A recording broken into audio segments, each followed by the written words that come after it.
Preparem-se para uma história que os fará questionar tudo o que sabem sobre o amor e a traição. Alguma vez vocês se perguntaram o que acontece quando ele, felizes para sempre, desmorona? Inscrevam-se e ativem o sininho para não perderem o desfecho. Imaginem dedicar 20 anos da sua vida a um homem, à construção dos seus sonhos, apenas para ele a descartar por uma modelo mais jovem. Esta é a história de Clara. Ela foi a esposa perfeita para um homem que se tornou um titã da indústria, mas um dia ele decidiu que ela já não fazia parte do seu império. Ele a deixou com um acordo e o coração despedaçado, mas o que ela não esperava era a sua resiliência. Semanas depois, enquanto ele navegava a sua nova e ostentosa vida, Clara embarcava num jet private com um multimilionário, não como uma conquista, mas como sua igual. Esta não é apenas uma história de vingança, mas de redenção, de redescobrir o seu poder, quando o mundo a deu como perdida. Capítulo 1. A Gala Asfixiante em Madrid. A gala de caridade anual da Fundação Horizonte sufocava Clara. Não eram as pessoas no grande salão de baile, nem o aroma enjoativo de milhares de rosas. Era o peso da mão do seu marido, Rafael del Castillo, na parte inferior das suas costas, um gesto que parecia afeto para os fotógrafos, mas que se sentia como uma marcação. Rafael amava a teatralidade da sua vida, o casal perfeito, os filantropos influentes, a inveja do seu seleto círculo da alta sociedade madrilenha. Clara, por sua vez, há muito que tinha esquecido as suas falas. Tinha 45 anos, um facto que Rafael tinha começado a mencionar com a mesma crueldade casual que usaria para apontar um arranhão nos seus sapatos John Lobb. O seu vestido, um haute couture de uma designer espanhola, num tom de safira que combinava com os seus olhos, sentia-se como um disfarce.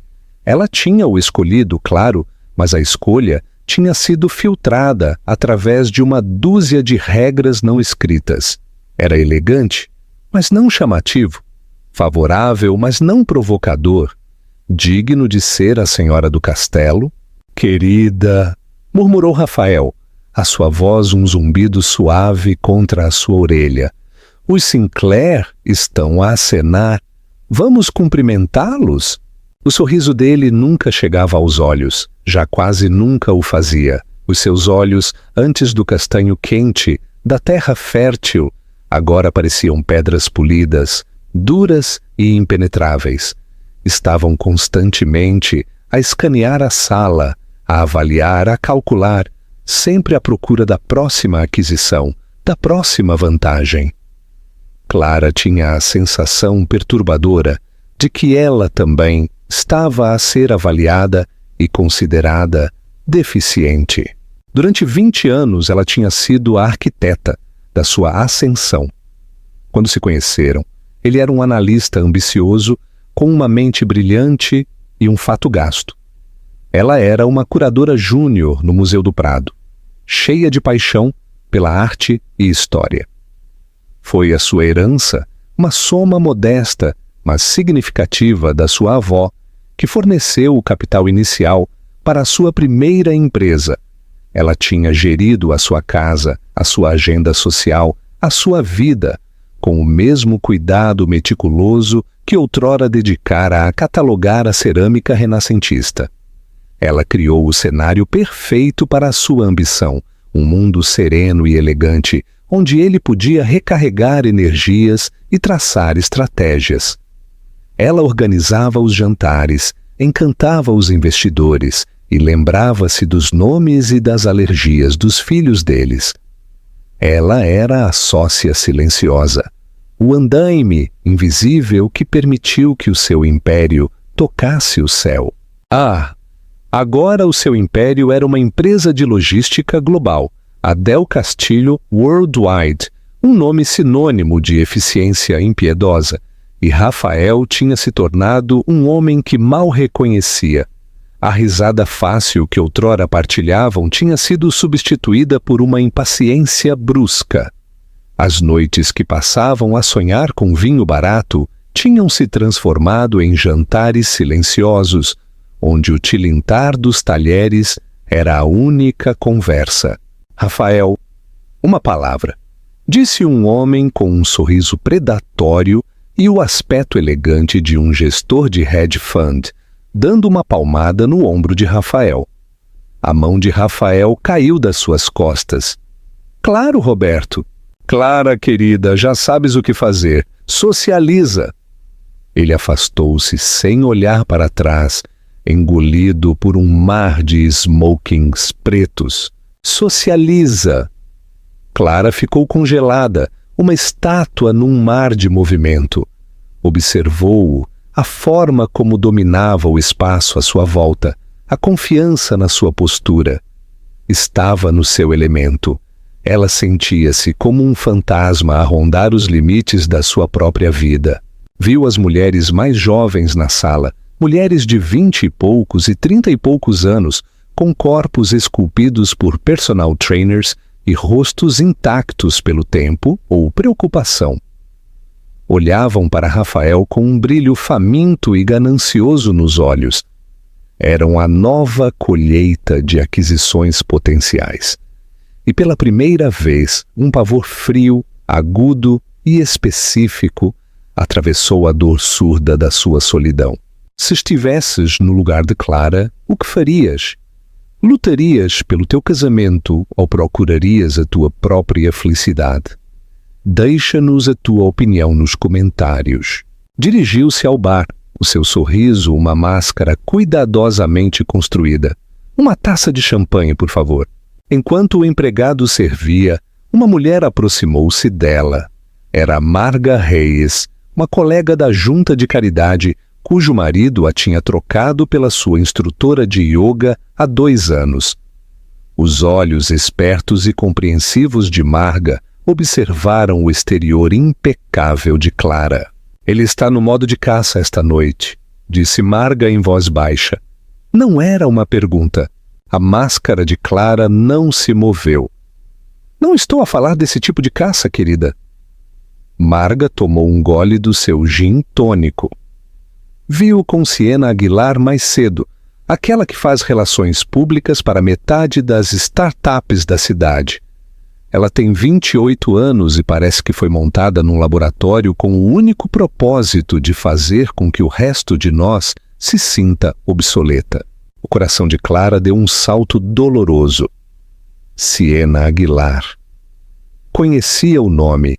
Rafael mencionara-a, elogiando as suas estratégias agressivas e visionárias. Ela era tudo o que Clara não era. Jovem, faminta e totalmente current. Rafael respeita o trabalho dela, disse Clara, as palavras com sabor a cinzas. Marga olhou-a com uma mistura de pena e exasperação. Clara, acorda! Homens como o Rafael não respeitam o trabalho de mulheres como essa. Veem uma mercadoria, um brinquedo novo e brilhante. Só te digo, cuidado com as costas. O resto da noite passou num borrão de sorrisos forçados e conversas sem sentido. Clara interpretou o seu papel, a esposa elegante e gentil. Mas as palavras de Marga tinham sido uma pedra atirada às águas calmas e estagnadas da sua negação. Cada vez que via Rafael do outro lado da sala, ele parecia rir um pouco mais alto. A sua mão demorava-se um pouco mais no braço de uma mulher. Estava a atuar, mas esta atuação não era para o seu benefício partilhado. Era para ele. Capítulo 2. A queda do castelo. Naquela noite, no silêncio estéril do seu penthouse com vista para o Parque do Retiro, a farsa desmoronou-se finalmente. O espaço, decorado em tons de cinza e cromo, sentia-se tão frio e impessoal como o lobby de um hotel. Era o gosto de Rafael, não o dela, o seu amor por madeiras quentes, têxteis ricos e a bela e imperfeita pátina das antiguidades tinha sido descartado como desordenado e antiquado. Ele estava a tirar os brincos de diamantes quando entrou no quarto, a afrouxar a gravata. "Bom evento!" disse, o seu tom cortante. "Recolhemos mais de 2 milhões. Isso é maravilhoso", respondeu ela, a voz oca. Ele olhou-a então, realmente olhou-a, e a sua expressão foi de profunda e cansada desilusão. "Pareces cansada, Clara? Foi uma noite longa." "Não, não é só esta noite, é o tempo todo. Há uma tristeza em ti, é exaustivo." A acusação pairou no ar, uma peça de crueldade espantosa. Ele era a fonte da sua tristeza, o arquiteto da sua solidão, e, no entanto, estava a culpá-la por isso. Era o equivalente emocional de um truque contabilístico, transferindo uma dívida dos seus próprios livros para os dela. "Não estou triste, Rafael", disse ela, a voz a tremer ligeiramente. Não sei o que sou. Essa é a questão", disse ele a levantar-se e a começar a desabotoar a camisa. "Já não sabes o que és. Abandonaste-te, não fisicamente, mas em espírito. O fogo foi-se."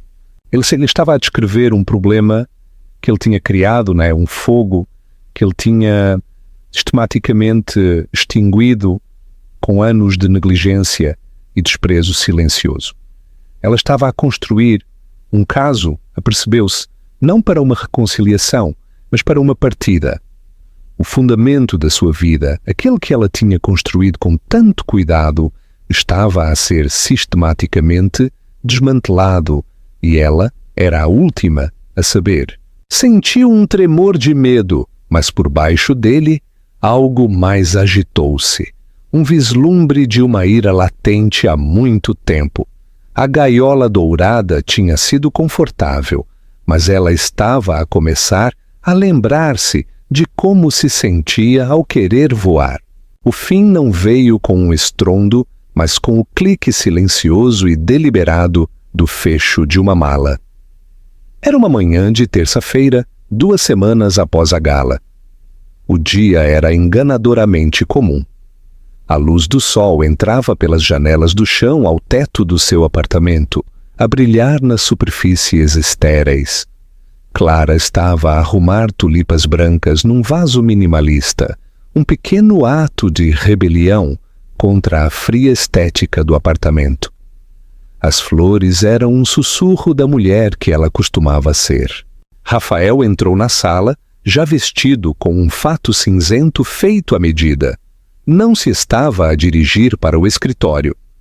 Trazia a mala, um objeto elegante, como uma arma, feito de fibra de carbono. Colocou-a sobre a mesa de jantar de vidro, com um suave baque que ressoou como a finalidade de um martelo. "Clara", começou, a sua voz desprovida de qualquer emoção. Era a sua voz de sala de reuniões, aquela que usava para aquisições hostis. "Precisamos de falar." O seu coração, que tinha estado num estado de ansiedade de baixo grau durante semanas, começou a bater com um ritmo frenético e doloroso contra as suas costelas. Virou-se das tulipas, a sua mão ainda a segurar uma única. "De acordo. Não estou feliz", disse ele, como se esta fosse uma revelação novidade. "Não tenho sido feliz há muito tempo, e tu também não." Era a mesma tática que ele tinha usado no quarto depois da gala, apresentando a sua decisão como mútua, uma bondade. Não a estava a abandonar, estava a libertá-la. A manipulação era tão profunda, tão audaz, que por um momento ela quase acreditou nele. "O que estás a dizer, Rafael?" perguntou ela, embora já soubesse. As palavras ficaram suspensas no ar, um guião que ela foi forçada a seguir. "Estou a dizer que isto não funciona." Gesticulou vagamente para o espaço opulento à sua volta. "Esta vida, nós, tornou-se uma atuação e eu estou cansado do palco. Então simplesmente acabas com isto?" O caule da tulipa na sua mão partiu-se. um som surpreendentemente alto na sala silenciosa. 20 anos! Simplesmente acabas com isto numa manhã de terça-feira? Não há um bom dia para isto, Clara. Pela primeira vez, um lampejo de algo, aborrecimento, impaciência, cruzou o seu rosto. Era um homem habituado à eficiência. Tinha alocado uma quantidade específica de tempo para este assunto desagradável, e ela estava a interromper o horário. Estou a tentar fazer isto com dignidade, para ambos. Abriu a mala. Dentro, aninhados em espuma cortada à medida, não havia papéis, mas sim uma série de documentos cuidadosamente encadernados, cada um com uma aba e um rótulo. Era uma execução, planeada com o detalhe meticuloso de uma fusão corporativa. Fiz os meus advogados redigirem um acordo de separação, disse ele, a empurrar um grosso documento sobre a mesa. É generoso, mais do que generoso. O apartamento é teu, um acordo lump sum de 20 milhões de euros, mais um estipêndio mensal de 50 mil euros durante os próximos 5 anos. Todos os ativos em teu nome continuam a ser teus. É limpo, sem complicações. 20 milhões de euros. O número era obsceno, concebido para atordoar até o silêncio, para comprar o seu consentimento. Era uma fração do seu patrimônio líquido. Ela sabia-o, mas para ele era um resgate de rei, uma mordaça de ouro. Estava a comprar o seu silêncio, a sua rápida e silenciosa partida da sua vida. Generoso, repetiu ela, a palavra com sabor a veneno. Olhou para o seu rosto à procura de um vestígio do homem com quem se tinha casado, o rapaz que tinha desenhado os seus sonhos num guardanapo, num café sujo, enquanto ela o olhava com olhos brilhantes. Não havia nada. Aquele homem tinha-se ido, substituído por este estranho frio e polido. E quanto à minha contribuição? Perguntou ela, a sua voz perigosamente baixa. Os 20 anos da minha vida, a herança que te dei para começares a tua primeira empresa, isso está incluído no teu generoso cálculo? Ele suspirou, um som de pura exasperação. Clara, não seja sentimental. Isso foi há muito tempo. Negócios são negócios. Este é um acordo justo, o melhor que vais conseguir. A ameaça implícita era clara. Aceita-o, ou arrastar-te-ei para uma batalha legal, que te despojará de tudo, incluindo a tua dignidade. Ele sabia que ela nunca faria isso. Contava com a sua graça, a sua educação, a sua aversão a fazer um espetáculo. Estava a usar as mesmas qualidades que outrora afirmara admirar como armas contra ela. Então veio o golpe final e brutal. Conheci alguém, disse ele, os seus olhos finalmente encontrando os dela. Nem sequer teve a decência de parecer envergonhado. É Siena Aguilar. Tenho certeza que ouviste falar dela. Ela entende o mundo em que vivo agora. É dinâmica. Desafia-me. Tem 28 anos, pensou Clara. As palavras um grito silencioso na sua mente. É um modelo novo e brilhante, e eu sou a velha que está a ser trocada. A traição era tão profunda, tão clichê, que era quase risível. Não só a tinha deixado, tinha-a substituído por uma versão mais jovem e elegante da ambição que outrora fora o seu sonho partilhado. A dor era uma coisa física, uma agonia em brasa que começou no seu peito e se espalhou pelos seus membros, deixando-a fria e dormente. Sentiu o sangue a esvair-se do seu rosto. Afundou-se numa das cadeiras de jantar ridiculamente caras e desconfortáveis, o documento legal como uma lápide sobre a mesa à sua frente.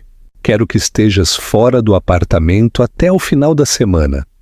Continuou a sua voz agora enérgica, uma vez que a parte desagradável tinha terminado. Vou ficar no Hotel Ritz, Siena e eu vamos viajar um pouco. É melhor se fizermos uma ruptura limpa. Não estava só a deixá-la. Estava a apagá-la. Queria-a fora, fora da vista, para poder instalar a sua nova vida no espaço que ela ocupara. A pura e espantosa arrogância disso finalmente quebrou a sua comoção. Uma risada escapou dos seus lábios, um som seco e áspero. Queres que eu vá? Perguntou ela, fechando a pasta. Do meu home?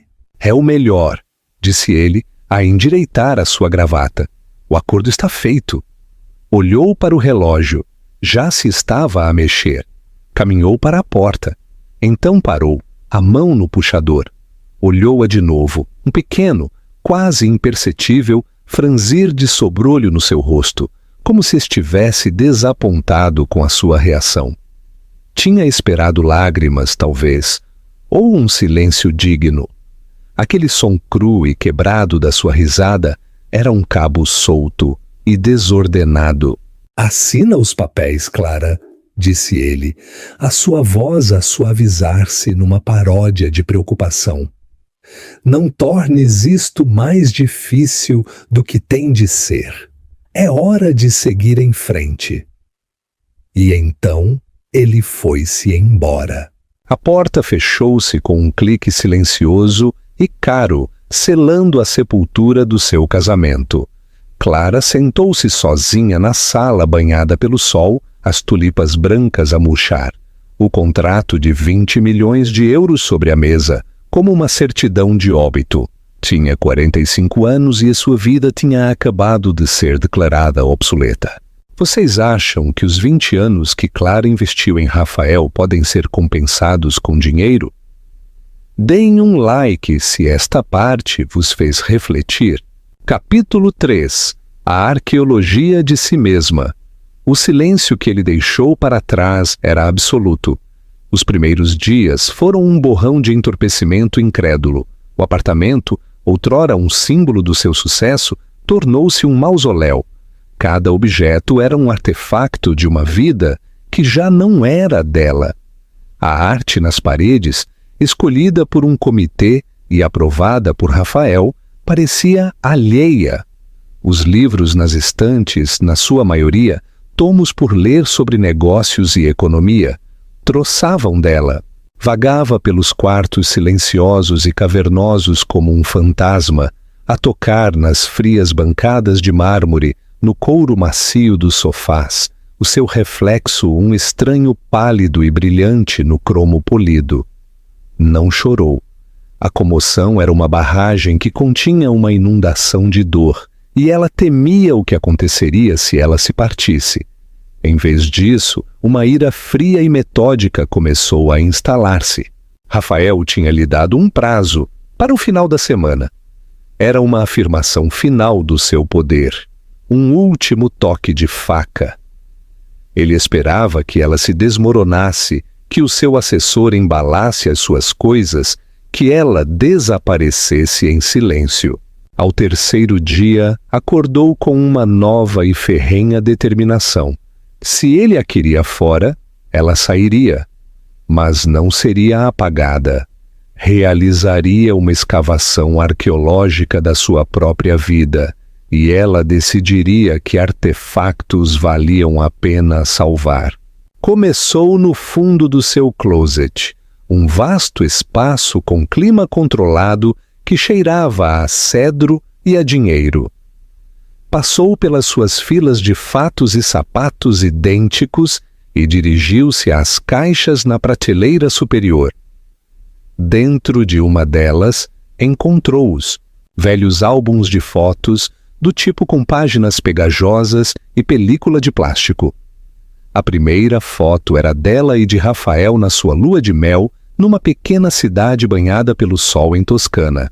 Ele tinha 29 anos, o cabelo mais comprido, um sorriso parvo e apaixonado no rosto. Ela tinha 25, os seus olhos cheios de uma esperança tão feroz que lhe doía olhar para ela agora. Sentou-se no chão, com o álbum estendido à sua volta, e pela primeira vez as lágrimas vieram. Não eram os soluços selvagens e histéricos que ela tinha temido, mas uma lenta e silenciosa cascata de dor pela mulher das fotografias. Aquela mulher tinha acreditado no amor, na sociedade, no para sempre. Tinha derramado toda a sua inteligência, a sua paixão, a sua própria alma neste homem. E ele tinha levado tudo isso. E depois tinha-o declarado sem valor. A dor era uma coisa física, a pressionar o seu peito, a dificultar a respiração. Chorou não só pelo fim do seu casamento, mas pela perda da sua própria identidade. Durante 2 décadas tinha sido a senhora Rafael del Castillo, o seu próprio nome, Clara Velasco, sentia-se alheio na sua língua. Quem era ela sem ele? A pergunta era um abismo aterrador. Não tinha uma carreira para onde regressar. Tinha renunciado às suas ambições curatoriais para apoiar as dele. Os seus amigos eram os seus amigos, casais que orbitavam no universo de Rafael. Continuariam leais a ela ou trocá-la-iam, como o seu marido, por uma conexão mais valiosa? O desequilíbrio de poder na sua relação tornou-se subitamente claro, brutalmente claro. Ele tinha uma corporação, uma nova vida, um futuro. Ela tinha um cheque de liquidação e um passado. Ele tinha-a isolado sistematicamente, tornando-a dependente dele não só financeiramente, mas social e emocionalmente. Era uma estratégia magistral e a longo prazo, e ela tinha sido demasiado cega, demasiado confiante para o ver. Após horas passadas no chão do closet, rodeada pelos fantasmas do seu passado, a dor começou a recuar, substituída por uma ira fria e clara. Era uma raiva limpa e purificadora. Ele não a quebraria, não a apagaria. Chamou uma empresa de mudanças, não uma das firmas high-end que Rafael usava, mas uma empresa local, mais pequena. Não queria a simpatia educada e diferente da sua gente. Queria homens que simplesmente fizessem o trabalho. Depois, começou a embalar. Foi um processo brutal e purificador.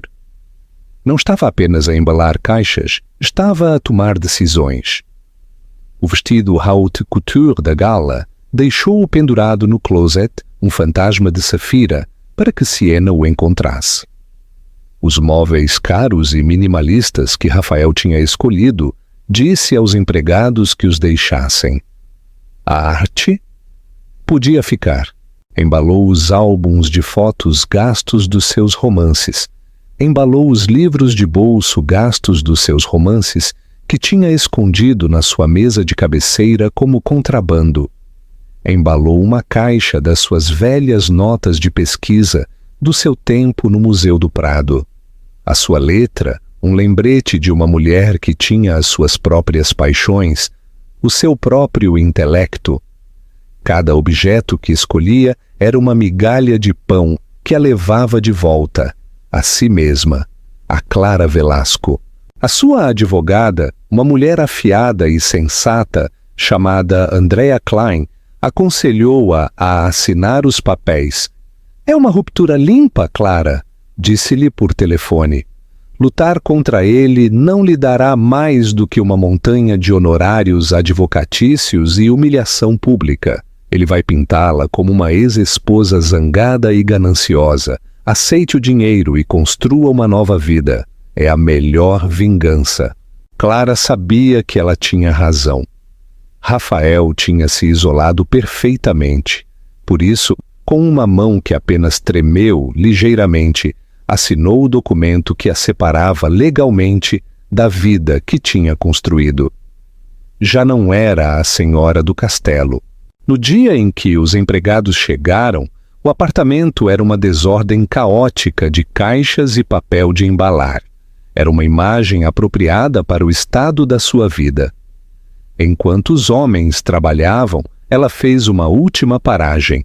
Foi ao seu joalheiro. Retirou o anel de noivado que Rafael lhe tinha dado, um diamante enorme e impecável que outrora fora o seu orgulho e alegria. Agora sentia-se como um grilhão. Também retirou o medalhão de ouro simples que a sua avó lhe tinha deixado. Foi a uma joalharia de boa reputação e marcou uma consulta para aquela tarde. Ao cair da noite, o apartamento estava vazio de tudo o que era verdadeiramente seu. Os empregados tinham se ido. Ficou de pé no espaço sem alma e silencioso, com a sua mala na mão, pronta para partir pela última vez. O seu telefone vibrou. Era uma mensagem de texto de uma velha amiga, uma das antes da era Rafael, que tinha sabido a notícia. Lamento muito, Clara. Se precisares de alguma coisa, um lugar para ficar, um ombro para chorar, estou aqui. Outro zumbido. Era um alerta de notícias de uma publicação financeira. O título dizia: Rafael del Castillo vende penthouse com prejuízo em meio a rumores de problemas financeiros. O artigo detalhava como o seu gasto imprudente, juntamente com alguns maus investimentos e a dispendiosa separação de Siena, tinha provocado um grande moça na sua fortuna. Estava a encolher, a vender os seus brinquedos, o seu império a encolher. Leu o título e não sentiu nada, nem pena, nem satisfação, nem sequer um lampejo de interesse. O seu destino já não estava ligado ao dele. Era apenas uma notícia sobre um estranho. Saiu pela porta e não olhou para trás. A arqueologia estava completa. Era hora de começar a restauração. Vocês acham que a traição de Rafael foi o catalisador para a liberdade de Clara? Ou foi apenas uma desculpa para ela finalmente ir embora? Comentem a vossa opinião e não se esqueçam de dar like ao vídeo. Capítulo 4. A libertação. O amanhecer de Clara. Durante o primeiro mês, Clara viveu num estado de animação suspensa. Ficou numa suíte no Hotel Palace, um hotel que era a antítese da sua antiga casa. Era quente, íntimo e profundamente tradicional, com tecidos tintes, lareiras a lenha e um charme tranquilo do velho mundo. Era um lugar para se esconder, para lamber as suas feridas numa privacidade luxuosa. Passava os dias numa névoa de dor e vagueação sem rumo. Caminhava durante horas no Parque del Retiro, o rosto escondido atrás de óculos de sol oversize, a observar famílias, amantes, todo o desfile da conexão humana, sentindo-se completamente desligada de tudo. Visitou o Museu do Prado, os seus antigos domínios, mas descobriu que não conseguia desfrutar da arte. Cada pintura, cada escultura era um lembrete da paixão que tinha sacrificado. Os 20 milhões de euros estavam na sua nova conta bancária, um número estéril e intimidante. Era a sua liberdade, a sua segurança, mas também se sentia como dinheiro de sangue, o preço do seu silêncio. O estipêndio mensal sentia-se como uma mesada, uma ligação contínua a Rafael, um lembrete da sua dependência. Numa terça-feira chuvosa, encontrou refúgio numa pequena livraria independente no bairro de Las Letras, o tipo de lugar que Rafael teria descartado como não rentável. O ar cheirava a papel velho e a café. Era um refúgio de intelectualidade tranquila, um mundo longe do universo brilhante e de alto risco de onde tinha acabado de escapar. Estava a passar os dedos pelas lombadas dos livros de História da Arte, uma secção que não se permitia visitar há anos, quando uma voz ao seu lado disse: "Uma colega entusiasta dos mestres florentinos, vejo eu." A voz era profunda, com um timbre quente e agradável, e um ligeiro sotaque europeu não identificável. Virou-se. O homem ao seu lado era alto, talvez com uns 50 anos, com grisalho nas têmporas e olhos da cor de um mar tempestuoso. Vestia um suéter cinzento simples, impecavelmente cortado, e calças escuras, um traje de elegância discreta e tranquila. Havia uma quietude nele, uma sensação de autoridade calma, que não tinha nada a ver com a energia inquieta e agressiva de Rafael. Costumava ser, respondeu Clara, a sua voz enferrujada pela falta de uso. Uma paixão como essa não morre, disse ele, o seu olhar curioso e amável. Apenas fica latente. Assinalou o livro que ela estava a tocar, uma monografia sobre o escultor Donatello. O David dele é uma obra-prima de arrogância juvenil e propósito divino, não achas?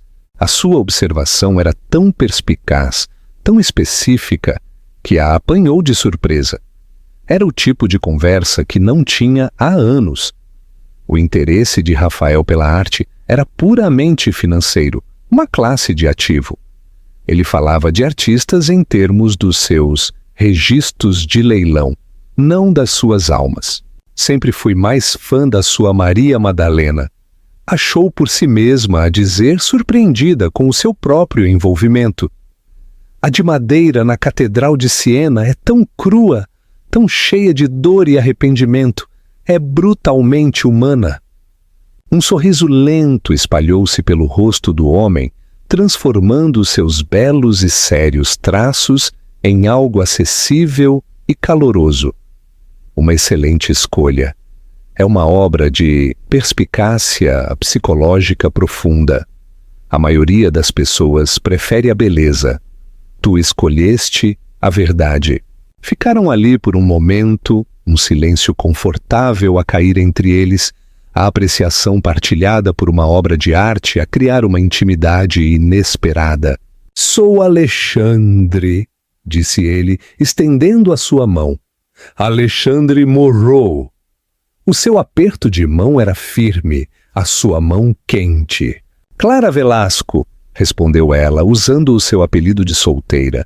Sentiu-se bem, sólido. É um prazer conhecê-la, Clara Velasco. Ele não pareceu reconhecer o seu nome, ou, se o fez, não deu qualquer sinal. No mundo de Rafael, toda a gente sabia quem ela era, ou melhor, o que era, a Senhora do Castelo. Aqui, nesta livraria poeirenta, era apenas uma mulher com uma opinião sobre Donatello. Era inebriante. Falaram durante quase uma hora, a sua conversa fluindo facilmente da escultura do Renascimento para a arquitetura moderna, para o simples prazer de um dia chuvoso em Madrid. Ele era espirituoso, inteligente e, mais importante, era um ouvinte fenomenal. Fez-lhe perguntas sobre as suas opiniões, não como uma formalidade social, mas com um interesse genuíno. Olhava-a quando ela falava, o seu olhar focado e atento. Sentiu-se vista, realmente vista, pela primeira vez em muito tempo. Soube que estava na cidade a negócios, embora fosse vago sobre os detalhes. Falou de viver em Londres, mas de viajar frequentemente. Havia um ar de mistério sobre ele, mas não era o mistério secreto e reservado de Rafael. Era a confiança calma de um homem que não precisava de anunciar a sua própria importância. Receio que tenha uma reunião a que ir, disse finalmente, com um olhar de genuíno arrependimento nos olhos. Mas não posso deixar de sentir que a nossa conversa está inacabada. O coração de Clara deu um bater de asas nervoso. Tinha esquecido o que se sentia, esta faísca de conexão com uma nova pessoa. O cortejo de Rafael tinha sido uma campanha estratégica. Isto parecia humano. Talvez, continuou ele, o seu tom casual, mas os seus olhos intensos. Me permitiria continuá-la durante o jantar de amanhã à noite? O convite foi tão direto, tão refrescantemente desprovido de jogos, que a sobressaltou. Eu gostaria, disse ela, um sorriso genuíno a chegar aos seus olhos pela primeira vez em semanas. Ele devolveu-lhe o sorriso, um enrugar de linhas finas que apareciam nos cantos dos seus olhos. Excelente! Que tal às 7 em ponto? Há um restaurante italiano tranquilo perto, o Il Pastaio. Conhece? Ela sim. Era conhecido pela sua comida autêntica e sem pretensões, o tipo de lugar onde Rafael nunca iria. Sim, é encantador. Perfeito! Tirou um cartão de visita simples e elegante. Tinha apenas o seu nome, um número de telefone e um endereço de e-mail, sem nome de empresa, sem título. Caso os seus planos mudassem, deu-lhe um pequeno e quase cortês aceno de cabeça. E então ele foi-se embora, deixando o aroma, a chuva e a colônia cara para trás. Clara ficou por um momento, os seus dedos a traçar as letras em relevo do seu nome no cartão.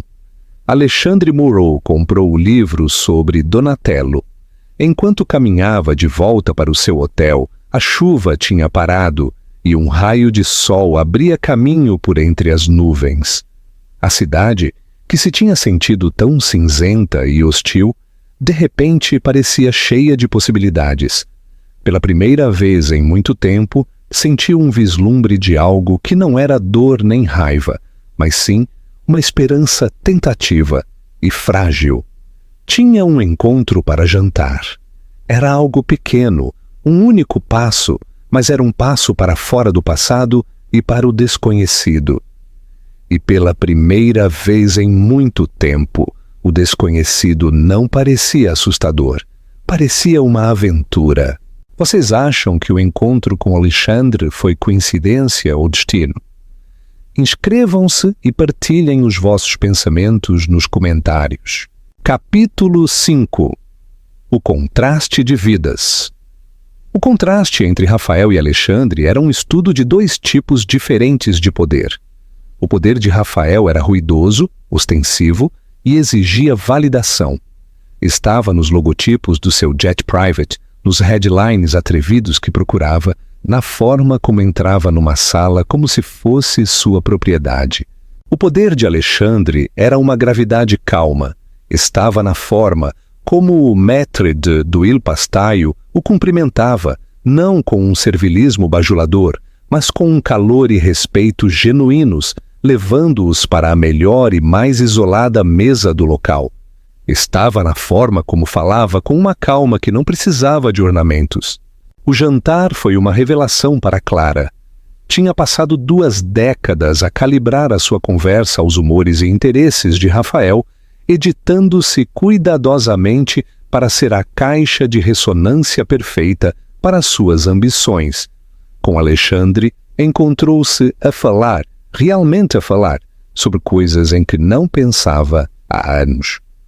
A sua paixão pela pesquisa de procedência. O seu sonho de visitar o Hermitage em São Petersburgo. A sua teoria controversa sobre uma pintura mal atribuída num museu italiano menor. Alexandre ouviu com uma intensidade que era simultaneamente lisonjeira e intrigante. Não só ouvia as suas palavras, como se envolvia com as suas ideias. Essa é uma hipótese fascinante, disse ele, o queixo apoiado na mão, os seus olhos tempestuosos iluminados pelo interesse. Escreveu sobre isso? Não, admitiu ela, um rubor de vergonha a subir pelo seu pescoço. Era apenas uma teoria que ela estava a desenvolver. Antes de casar, é uma pena deixar que boas ideias se desperdicem, disse ele simplesmente, sem um rasto de julgamento. Mas as palavras caíram com a força de um manifesto silencioso. É uma pena deixar a sua vida desperdiçar-se. Falou da sua própria vida em traços amplos e intrigantes. Estava em capital privado, um termo que podia significar qualquer coisa, mas falava disso não em termos de aquisições hostis e margens de lucro, mas em termos de encontrar e nutrir o potencial. Gosto de encontrar ativos subvalorizados, explicou. Empresas com boas fundações que foram mal geridas ou ignoradas e ajudá-las a tornar-se o que sempre deveriam ter sido. O paralelismo não escapou a Clara. Sentia-se como um ativo subvalorizado, uma empresa com bons alicerces, que tinha sido brutalmente mal gerida. À medida que a noite avançava, viu-se a contar-lhe o seu divórcio. Não tinha a intenção de o fazer. As palavras simplesmente saíram, não como um pedido de simpatia, mas como uma simples declaração de factos. Manteve os detalhes escassos, editando as partes mais cruas e humilhantes. Ela era a ex-esposa de um proeminente homem de negócios. Tinham se afastado. Tinha acabado.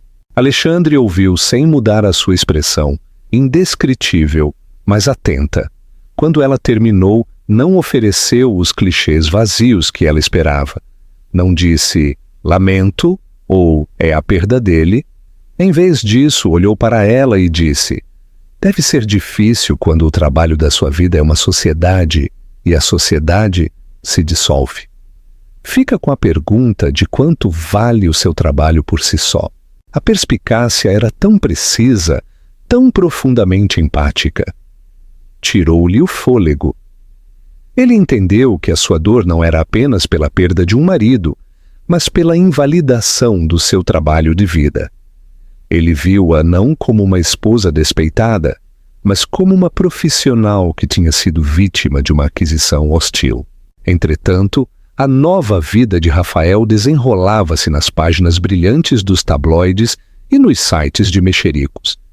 Ele e Siena eram um turbilhão de consumo ostensivo. Foram fotografados num iate em St. Barth, Siena num biquíni minúsculo, Rafael com um aspecto bronzeado e viril. Estavam na inauguração de um novo clube em Miami, num festival de cinema em Cannes. Ele estava a comprar-lhe presentes extravagantes, um raro diamante rosa, um Ferrari de edição limitada, uma cobertura numa nova e sem alma torre de vidro. Estava a gastar dinheiro, a única moeda que realmente entendia, para provar a sua felicidade. Mas nas fotos, Clara viu algo que não tinha notado antes, um lampejo de desespero nos seus olhos. Os seus sorrisos eram demasiado amplos, o seu aperto no braço de Siena demasiado forte. Não estava a viver uma nova vida, estava a interpretar uma, e a atuação parecia exaustiva. Siena, por sua vez, parecia triunfante. Era o acessório definitivo, a prova viva da sua relevância e poder contínuos. A relação de Clara com Alexandre desenvolveu-se a um ritmo diferente, medido numa moeda diferente. A conversa, as experiências partilhadas, o respeito mútuo foram a museus, a dark concertos de música de câmara e a pequenos restaurantes familiares nos bairros de Madrid. Ele estava a reintroduzi-la na cidade em que vivia, mas que nunca tinha conhecido de verdade. E, mais importante, estava a reintroduzi-la a si mesma. Uma tarde ele levou-a a uma galeria privada no bairro de Salamanca. A dona, uma mulher elegante com um corte de cabelo severo e intimidante, cumprimentou Alexandre com um beijo nas duas faces. Alexandre, querido, faz tempo. Levou-os a uma sala de visualização privada. Na parede havia uma única e deslumbrante pintura, uma paisagem que era simultaneamente abstrata e profundamente emocional. É uma aquisição recente, disse ele a Clara. Queria a tua opinião antes de finalizar a compra. Clara ficou sem palavras. Não estava apenas a pedir a sua opinião como num encontro casual, estava a consultá-la como uma perita. Aproximou-se da pintura. Os seus velhos instintos ativaram-se. Estudou as pinceladas, o uso da cor, a composição. Falou durante 10 minutos, a sua voz confiante e segura, dissecando a técnica do artista e a intenção emocional. Quando terminou, Alexandre e a dona da galeria olhavam-na com expressões de profunda admiração. Bem, disse a dona, a levantar uma sobrancelha para Alexandre, é melhor do que metade dos consultores que tenho na minha folha de pagamentos. Onde a encontraste? Tenho uma proposta para ti. Tenho uma coleção de arte bastante vasta e, francamente, é uma confusão. Está mal catalogada e suspeito que algumas das atribuições são otimistas. Preciso de alguém com bom olho e paixão pela verdade para organizar. É um projeto enorme, exigiria viajar a Londres, a Genebra, a minha casa na Toscana. Não era um encontro, não era esmola, era uma oferta de trabalho, um trabalho sério, exigente e importante. Era uma tábua de salvação, uma oportunidade para recuperar a parte de si mesma que tinha acreditado perdida para sempre. Não estou a pedir um favor, disse ele, os seus olhos sérios. Vou pagar-lhe a sua taxa de mercado, claro. Preciso do melhor. Acho que essa és tu. As lágrimas brotaram dos seus olhos, mas pela primeira vez em muito tempo, não eram lágrimas de dor. Eram lágrimas de gratidão, de um alívio avassalador e profundo. Ele estava a oferecer-lhe uma nova moeda, uma baseada não num cheque de liquidação do seu ex-marido, mas no seu próprio talento, no seu próprio valor. Sim, disse ela, a sua voz rouca de emoção. Sim, Alexandre, adoraria! Capítulo 6. A penitência final. Naquela noite, regressou à suíte do seu hotel e abriu o seu laptop. Começou a pesquisar o mercado de arte, os registros de leilão e o software de catalogação. O fogo que Rafael tinha declarado extinto não tinha desaparecido, apenas tinha estado latente. E Alexandre Moreau acabara de lhe entregar um fósforo. O contraste de vidas é evidente. Vocês acham que Rafael foi realmente feliz com Siena? Ou estava apenas a tentar preencher um vazio? Comentem o que pensam. Clara mudou-se do hotel para um lindo apartamento cheio de luz, num edifício antigo, na Rua Serrano, um lugar que escolheu para si mesma, cheio de coisas que amava. Era um lar, não uma sala de exposições. Os 20 milhões de euros, que outrora se sentiram como um fardo, agora sentiam-se como uma ferramenta.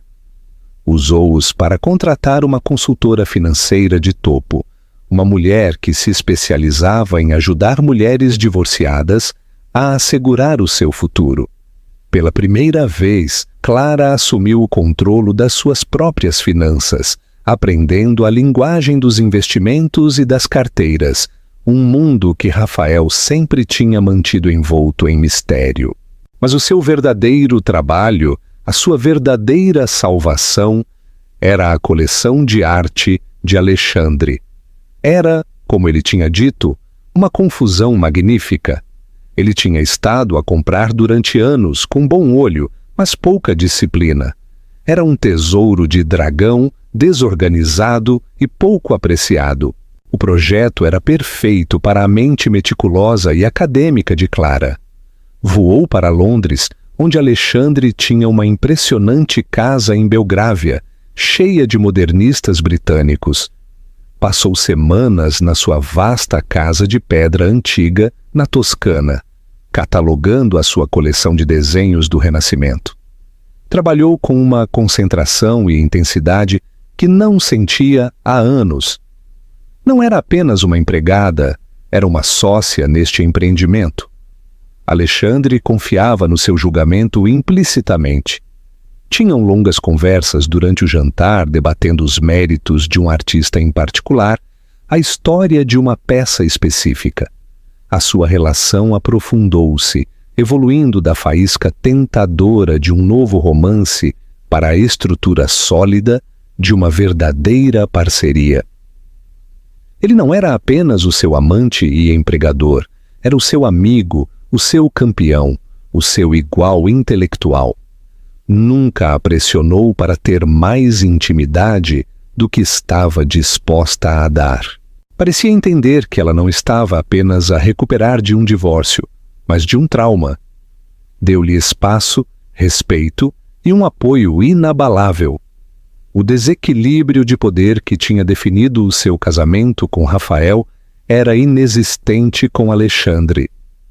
O deles era uma relação de iguais, cada um a contribuir com as suas próprias forças. A culminação do seu trabalho seria uma espécie de inauguração.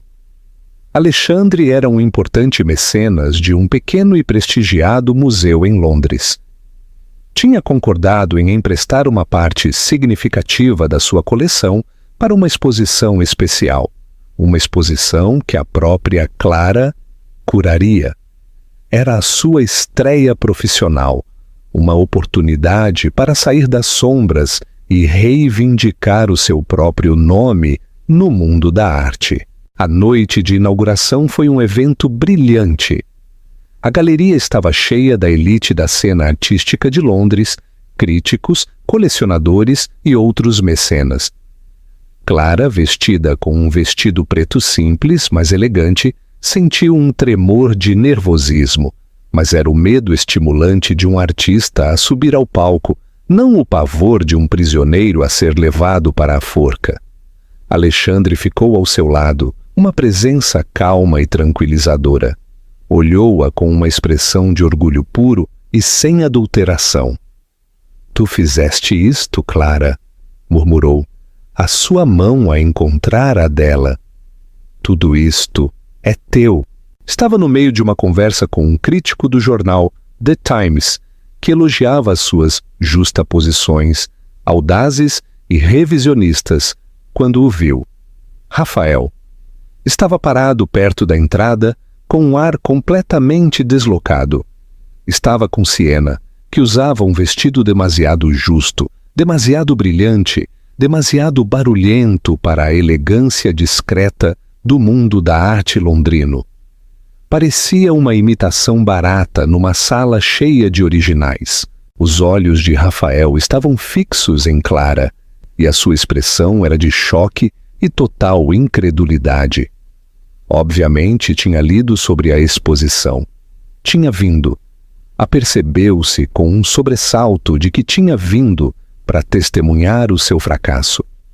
Tinha esperado encontrá-la patética e quebrada, uma divorciada triste e solitária, a agarrar-se a um novo homem em busca de apoio. Não esperava encontrá-la no seu elemento, confiante, respeitada, o centro das atenções, não como um acessório, mas como a arquiteta de toda a noite. Olhou para Rafael e a comoção no seu rosto foi rapidamente substituída por uma raiva escura e possessiva. Era o olhar de um homem que tinha descartado uma posse apenas para a ver exibida num museu, subitamente inestimável. Começou a mover-se na direção dela, um predador a espreitar a sua presa. Siena apressou-se a acompanhá-lo com uma expressão de confusão e aborrecimento no seu rosto. Alexandre, sentindo a mudança na atitude dela, apertou a mão dela. "Estás bem?" perguntou. "Estou bem", disse ela, a voz firme. O medo que outrora a teria dominado tinha desaparecido, substituído por uma resolução fria e calma. Já não era a sua posse, já não lhe tinha medo. "Clara!" disse Rafael, o seu tom um rosnado baixo quando a alcançou. Ignorou Alexandre por completo. "O que é tudo isto?" "É uma exposição de arte, Rafael", respondeu ela, o seu tom frio e nivelado. "Eu organizei-a." "Tu!" zombou ele, um toque do seu antigo desprezo cruel na sua voz. "Desde quando é que és curadora?" "Desde que decidi recuperar a minha vida", disse ela. Antes que ele pudesse responder, o crítico do The Times interrompeu. "A sua esposa fez um trabalho magistral, senhor." Olhou para Rafael com um ar de desprezo. "Meu ex-marido", corrigiu Clara gentilmente, "Rafael del Castillo." Os olhos do crítico abriram-se um pouco em reconhecimento, mas a sua expressão azedou. A reputação de Rafael pelas suas práticas comerciais cruéis era bem conhecida em Londres.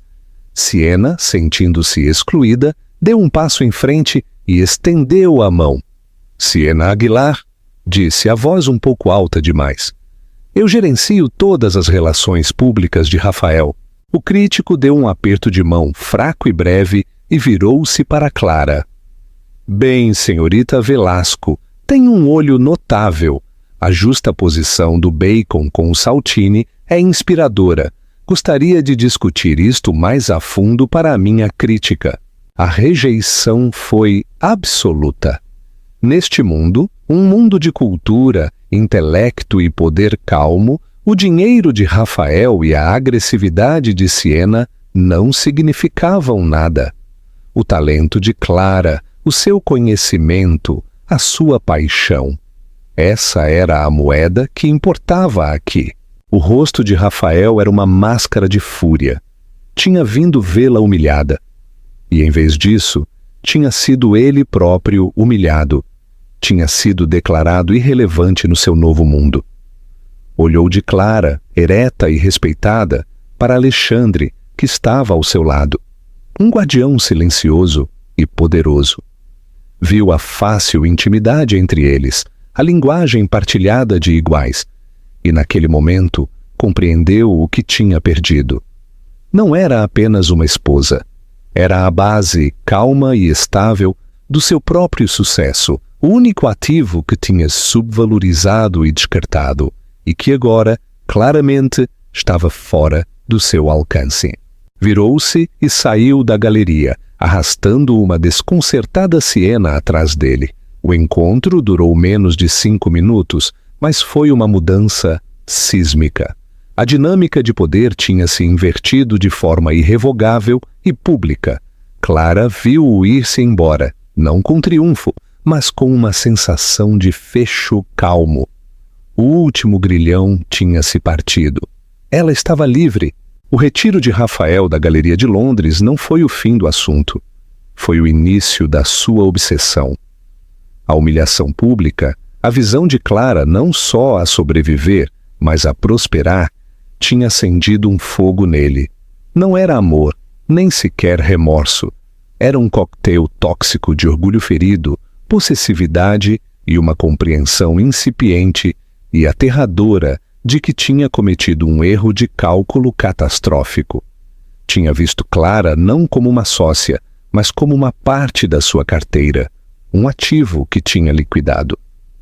Agora via esse ativo a valorizar-se nas mãos de outro homem, e os seus instintos predatórios foram ativados. Queria-a de volta, não porque sentia a sua falta, mas porque não suportava a ideia de que outra pessoa a tivesse.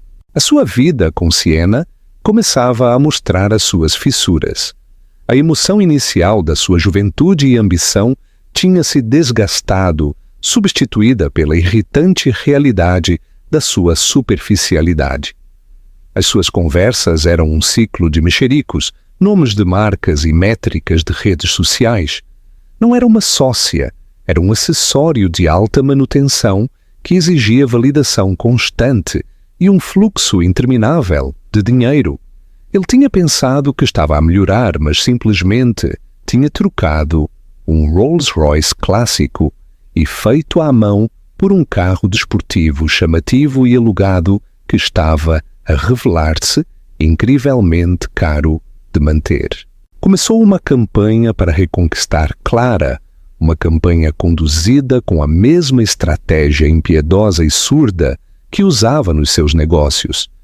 Começou com mensagens de texto, disparates sentimentais sobre o seu passado partilhado, esquecendo convenientemente a forma brutal como o tinha terminado. Lembro-me daquele pequeno café em Florença. Estava lá a pensar nisso hoje. Ouvi a nossa música na rádio, fez-me sorrir. Clara ignorou-os. Eram como spam, intrusivos e irrelevantes. Depois vieram os presentes.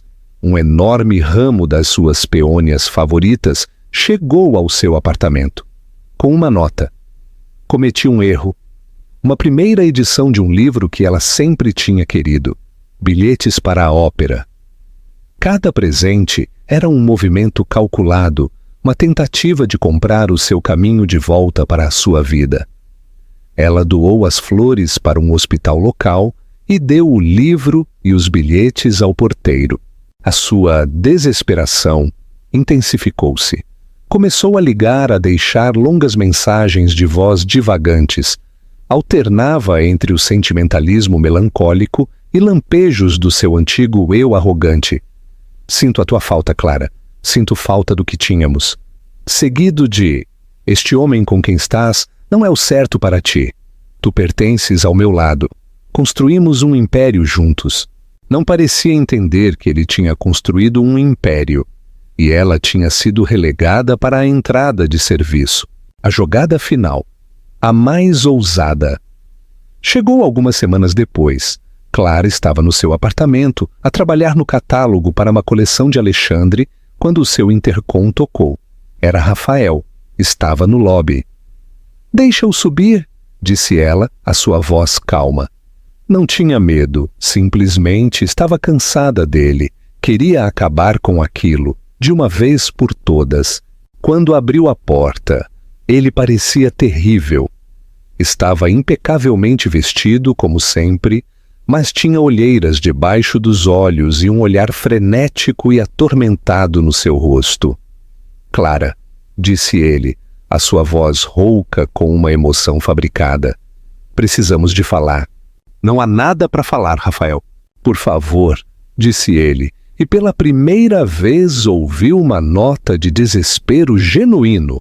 Era um homem a afogar-se e estava-se a agarrar à boia que tinha largado voluntariamente. Deixou-o entrar.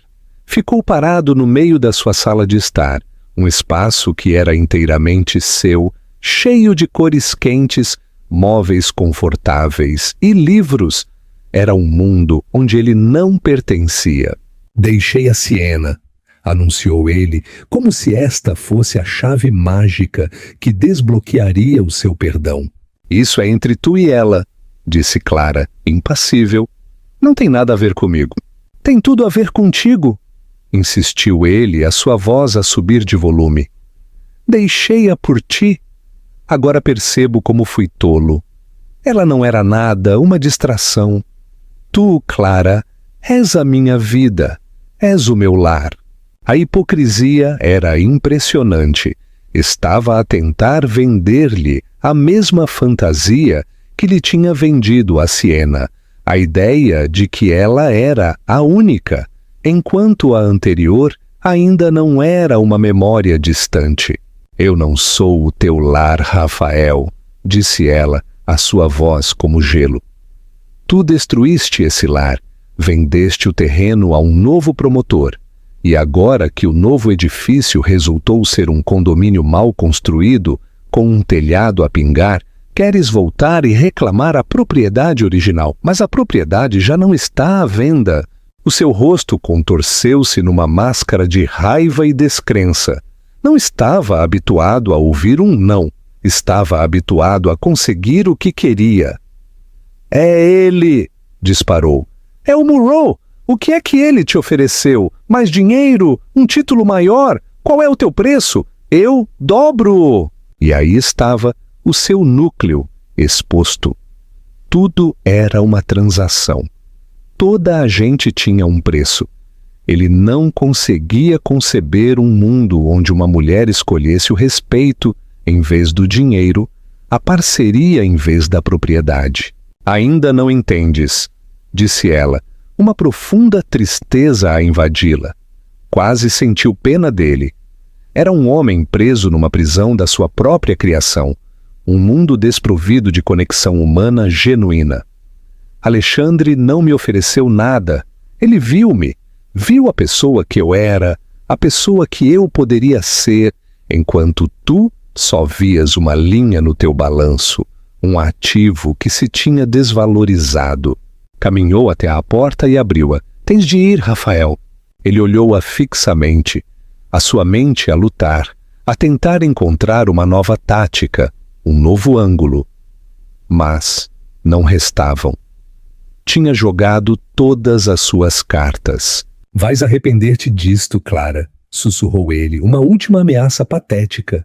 "Não, Rafael", disse ela, a olhar-o diretamente nos olhos. "Não me arrependerei. O meu único arrependimento é não te ter deixado antes." Ele saiu Um homem derrotado. Quando a porta se fechou, Clara sentiu uma sensação de profunda paz. Tinha acabado. O último fantasma tinha sido exorcizado.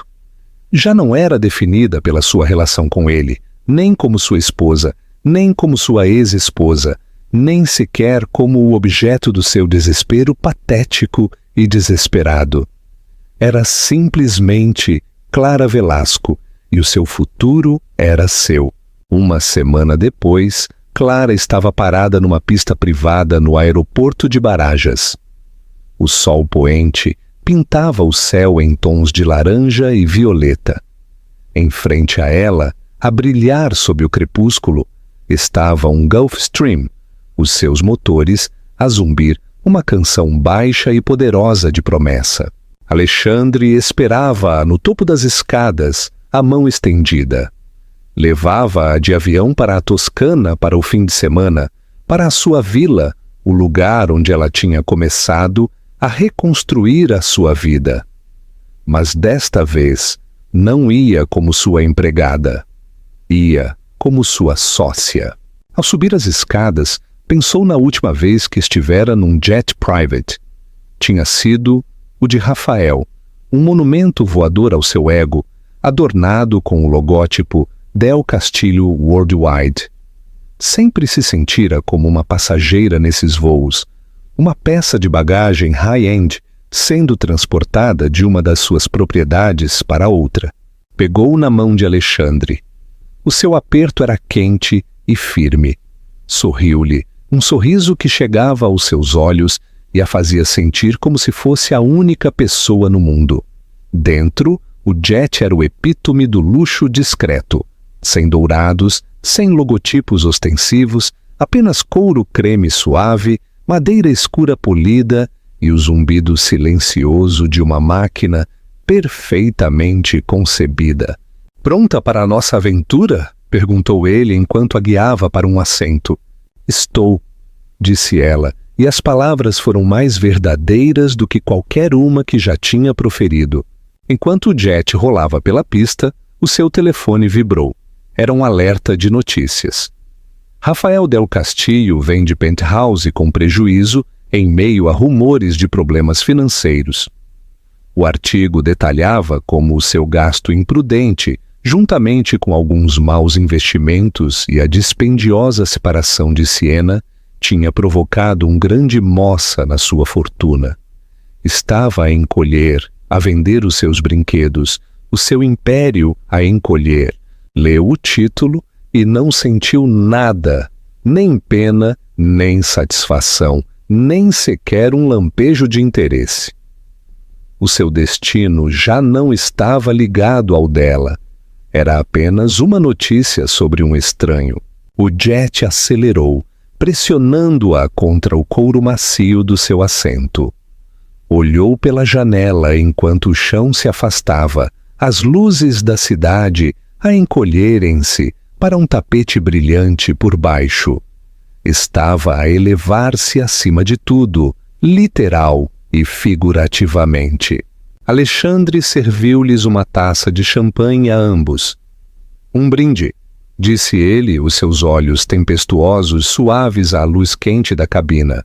"Há novos começos", disse ela, a brindar a sua taça contra a dele. Falaram enquanto o jet subia através das nuvens, o céu a mudar de um índigo profundo para um veludo negro salpicado de diamantes. Falaram do futuro, das exposições que planeariam, dos lugares que veriam, da vida que construiriam juntos. Foi uma conversa entre iguais, um plano para um futuro partilhado, não uma aquisição hostil da sua própria vida. Outrora acreditara que a sua vida tinha terminado, que o seu valor estava ligado a um homem que a tinha declarado sem valor. Tinha estado presa numa gaiola dourada, uma bela prisão do design de outra pessoa, mas tinha encontrado a chave. A chave não era Alexandre, nem o seu dinheiro, nem o seu estilo de vida. A chave era ela mesma, era a redescoberta da sua própria paixão, o seu próprio intelecto, a sua própria força. Alexandre não a tinha salvo, simplesmente tinha aberto uma porta e a tinha convidado a atravessá-la com os seus próprios pés. Enquanto a costa de Espanha desaparecia atrás deles e a vasta e escura extensão do Atlântico se abria à sua frente, Clara sentiu uma sensação de paz tão profunda que era quase avassaladora. Não era a mulher que tinha sido deixada por uma modelo mais jovem. Não era a mulher que tinha chorado no chão do closet do marido. Era Clara Velasco, uma curadora, uma sócia, uma amante, uma mulher que tinha enfrentado a ruína da sua vida e tinha escolhido reconstruí-la. Não a partir das cinzas, mas a partir de uma base mais forte e autêntica. Apoiou a cabeça no ombro de Alexandre, o zumbido dos motores, uma canção de embalar. Voava num jet private, não com um multimilionário que a tinha comprado, mas com um homem que a valorizava. E voava para um futuro que não era um acordo, mas uma recompensa. Um futuro que tinha sido ganho. Um futuro que era finalmente, gloriosamente seu. Epílogo. A história de Clara é um poderoso lembrete de que o nosso valor não é determinado por quem somos para outra pessoa, mas por quem somos para nós mesmos. Ela perdeu tudo o que pensava que a definia, apenas para encontrar a pessoa que sempre deveria ter sido. A sua história é de traição, sim, mas mais importante ainda, é de resiliência, de recuperar o teu poder e do triunfo silencioso de construir uma vida nos teus próprios termos. Demonstra que, por vezes, os finais mais devastadores são apenas o começo de uma história muito melhor.